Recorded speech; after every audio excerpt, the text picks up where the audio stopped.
Second part of my Valhalla Goes to War Town Hall 9 strategies. This video won't cover all the Town Hall 9 strategies, but here are some of the ones that scored 3 stars in the last Valhalla War. The first one here is Go Viz with a few healers included, which means Golem, Valkyrie, and Wizards. Go Viz is a very good strategy for both Town Hall 8 and Town Hall 9. It relies heavily on Valkyrie and Wizards. I recommend between 10 to 14 Valkyrie. This number can easily overwhelm a clan castle within the base. You start off the attack by spreading golems left and right to your attack zone and use wizards to clear the clutter. And then ideally you send your Valkyrie out right up the middle, right behind your royals. This way you cover your flanks with the golems, and so your wizards don't get killed when the Valkyrie push past the golems. At Town Hall 9, you want to use a rage, a jump, and a heal as you collide with the clan castle to ensure that the Valkyrie deal with them swiftly. If you don't do that, then they might die. This is a Town Hall 9 attacking a Town Hall 10, and basically they use Go Viz to overwhelm the Inferno so that the heal can still be used. This works best if you attack from the side like Mad Duck here, so that you eliminate one Inferno quickly to prevent 10 tentacles from blocking heal. If you get 10 or 14 Valkyrie into the core, that tends to just overwhelm it. In this video, those healers really didn't do any good because they ended up dying before. The next strategy I'll take a look at is Go Weve, which is a pretty strong Town Hall 9 strategy. And we actually have a couple of 3 stars from this war using this strategy. We use Go Weve and Valhalla instead of Go Viz just to clear up any confusion between a witch focused strategy and a wizard focused strategy. And this first one is by Will and you can see he does the golem spread like in a Go Viz, but he's at Town Hall 9 you also spread out the witches so that they distract the defenses. Without Inferno towers to worry about, the witches do a pretty good job of keeping defenses occupied with the skeletons. And by using the heal spell to keep the Valkyrie alive in the middle there, they act as efficient tanks and cover fire for the witches as well. And by using jumps at critical points, you can keep the horde of skeletons moving. And Will here is going to use it to get the units back out of the core so they don't bunch up. The big advantage of using the jump spell with either witches or Valkyrie is that it allows the units to keep attacking while not bunching up.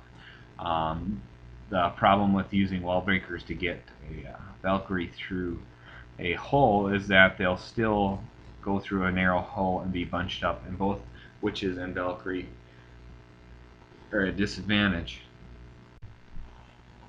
Next we'll take a look at a Go Weve attack by Curseless, and he incorporates a healer into the strategy as well, but the gist of it's the same. He's going to use a golem to get the attention of the clan castle troops with an extra one in the CC, and by using the witches and having the Valkyrie follow up, eliminate the clan castle that way. Again, the golems go in first. It's very important that you keep good cover fire for your witches.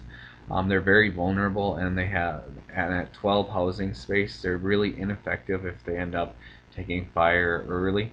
Their true power is in infinitely making more units. So if they die early in the battle, they really don't do much because their damage that they do on their own isn't substantial. So it's really important that you keep your tanks in front of them.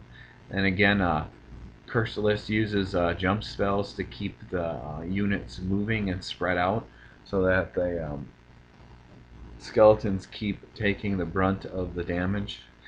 And in this attack, he cleverly keeps his Barbarian King in reserve until he needs him to clear out the core. which you'll see in not too long here. But after the initial core is swept out and the Valkyrie and the witches have done their job, the battle um, sort of takes a little while to conclude. But it's a since the witches infinitely make more skeletons, they'll keep dealing damage, but sometimes you run into issues with running out of time. Um, at and there towards the end, you'll see Kurtlis pick up the 3-star.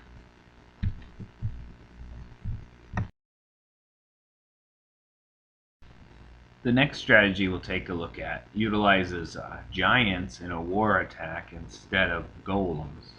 And it's similar to the Town Hall 10 strategy of the Go Weve way, but with giants being utilized instead. Big advantage the giants have is that when used with a healing spell, giants bring a more speed and more damage, so they're less likely to get hung up on a wall for the rest of the battle.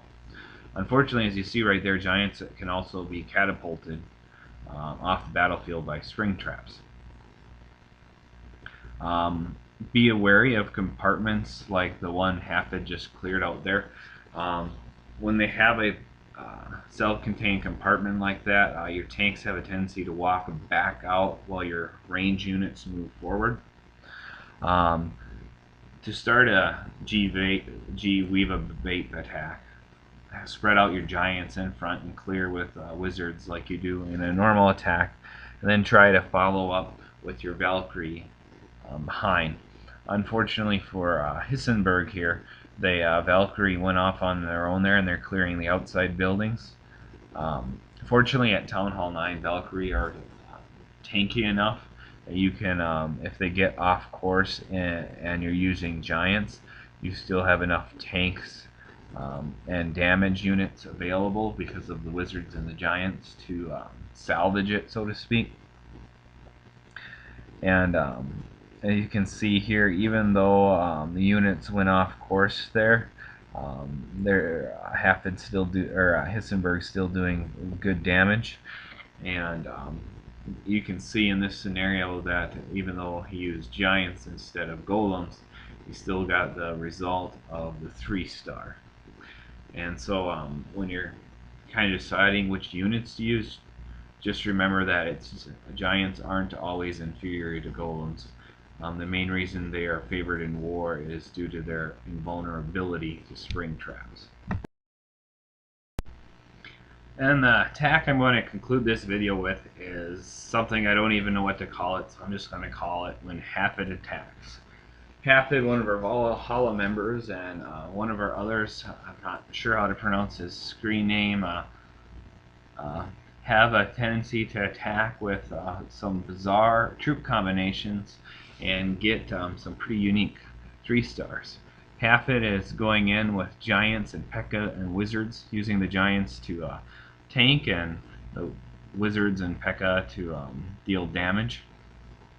And then getting the Valkyrie in behind there.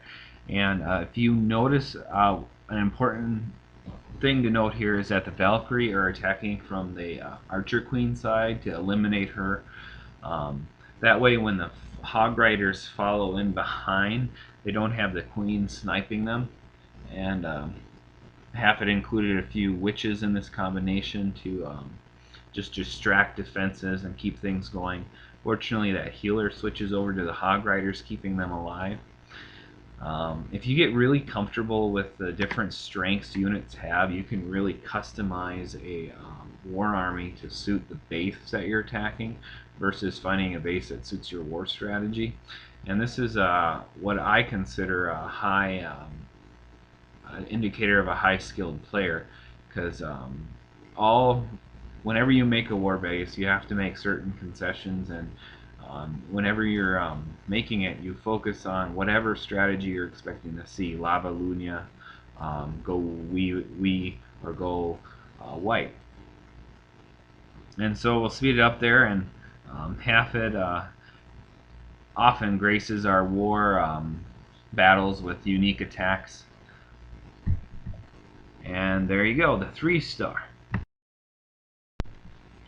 Let me just end this video with Go Weve, Go Viz, Weve, Wipe, and Go Hova are all strong Town Hall 9 Valkyrie based strategies.